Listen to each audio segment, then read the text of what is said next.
Recipe নিরামিষ মটরশুঁটি বাঁধাকপির তরকারি।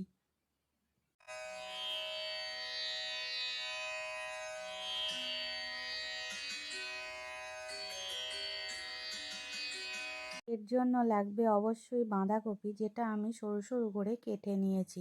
দেখুন কতটা সরু করে কেটেছি। এবার লাগবে আলু, গাজর, ধনেপাতা কুচি, মটরশুঁটি আর টমেটো কুচি। আর মশলা হিসেবে নুন, গোটা জিরে, হলুদ, জিরে গুঁড়ো, ধনে গুঁড়ো আর আদা বাটা। যেহেতু আমি নিরামিষ করব তাই পেঁয়াজ রসুন এখানে আমি দেব না। লাগবে লঙ্কা, নুন আর লঙ্কা স্বাদ মতো দিতে হবে। গ্যাস অন করে কড়াইটা বসিয়ে আমি তেল দিয়ে দিলাম গরম হওয়ার জন্য। তেল গরম হয়ে গেলে কড়াইয়ে আমি বলিয়ে নিয়েছি। তারপর আমি এতে দিয়ে দিয়েছি একটি তেজপাতা আর গোটা জিরে ফোড়নের জন্য। জিরেটা আমি একটু নাড়াচাড়া করে ভালো করে ভেজে নেব। জিরেটা ভাজা হয়ে গেলে আমি এর মধ্যে কুচি করে রাখা টমেটোটা দিয়ে দেব। আমি কিন্তু আজকের তরকারিটা খুব সাধারণভাবে অল্প তেল মশলায় রান্না করছি। টমেটোটা অল্প নুন দিয়ে ভালো করে আমি একটু ভেজে নিলাম। অল্প গলা গলা হয়ে গেলে টমেটোটা আমি তখন বাঁধাকপিটা দেব।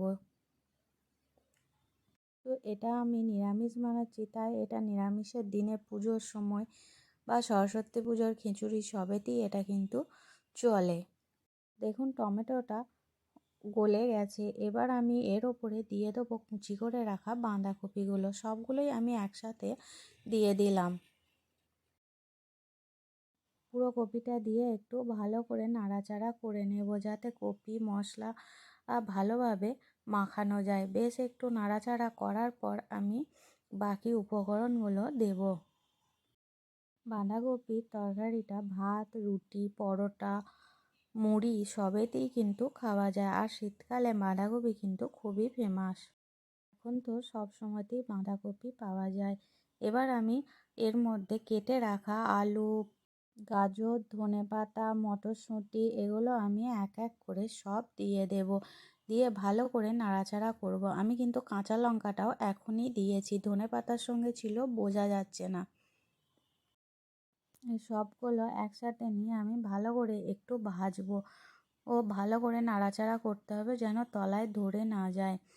এবং এই সময় বেশ খানিকটা জল বেরিয়ে যায়, জলটা যাতে শুকিয়ে যায় সেরকম পর্যন্ত আমি কিন্তু ভাজবো। এই ভাজাটা হয়ে গেলে এর মধ্যে রাখা মশলাগুলো জিরে, ধনে, হলুদ গুঁড়ো, আদা বাটা এবং নুনটাও কিন্তু আমি এই সময়তেই দিয়েছি, যেটা প্রথমেই আপনাদের একসাথে রেখে দেখিয়েছিলাম। নুন আর লঙ্কা কিন্তু অবশ্যই স্বাদ মতো দিতে হবে। আমি এখানে নিরামিষ হলেও কিন্তু মিষ্টি ব্যবহার করছি না, কারণ আমার বাড়িতে মিষ্টি আর ঘি দুটোই কিন্তু কেউ পছন্দ করে না। এই নিরামিষ তরকারি অবশ্যই একটু ঘি দিলে ভালো লাগে। এবার আমি ভাজা হয়ে গেছে বলে ঢাকা দিয়ে দিলাম সেদ্ধ করতে।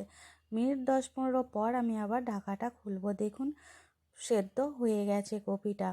কপিটা সেদ্ধ হয়ে গেলেও বেশ খানিকটা জল আছে, তাই আমি ঢাকনা খুলেই বেশ খানিকক্ষণ একটু নাড়াচাড়া করে আমি করে নেব। দেখছেন কতটা ফুটছে বলে বোঝা যাচ্ছে। জলটা নাড়াচাড়া করে এই জলটা কিন্তু শুকিয়ে মাখা মাখা হবে। এখন বাড়িতে বিভিন্ন রকম অসুস্থ মানুষ থাকায় তাদের তেল মশলা কম খাওয়া কিন্তু বাধ্যতামূলক হয়ে যায়। তাই আমি কিন্তু এটাই খুব অল্প মশলায় খুব সাধারণভাবে, তেলও কিন্তু আমি খুব অল্প দিয়েই তরকারিটা করলাম বাড়িতে, যেটা আমি করি ম্যাক্সিমাম সময়। এটা কিন্তু হয়ে গেছে, গ্যাস অফ করে দিয়েছি। এবার আমি পরিবেশনের জন্য তুলে নিচ্ছি। তাহলে অবশ্যই বাড়িতে একবার ট্রাই করে দেখবেন। কেমন লাগলো সেটা কমেন্ট বক্সে জানাবেন। ভালো লাগলে like, comment, share and subscribe করে। তাহলে দেখা হবে পরের ভিডিওতে।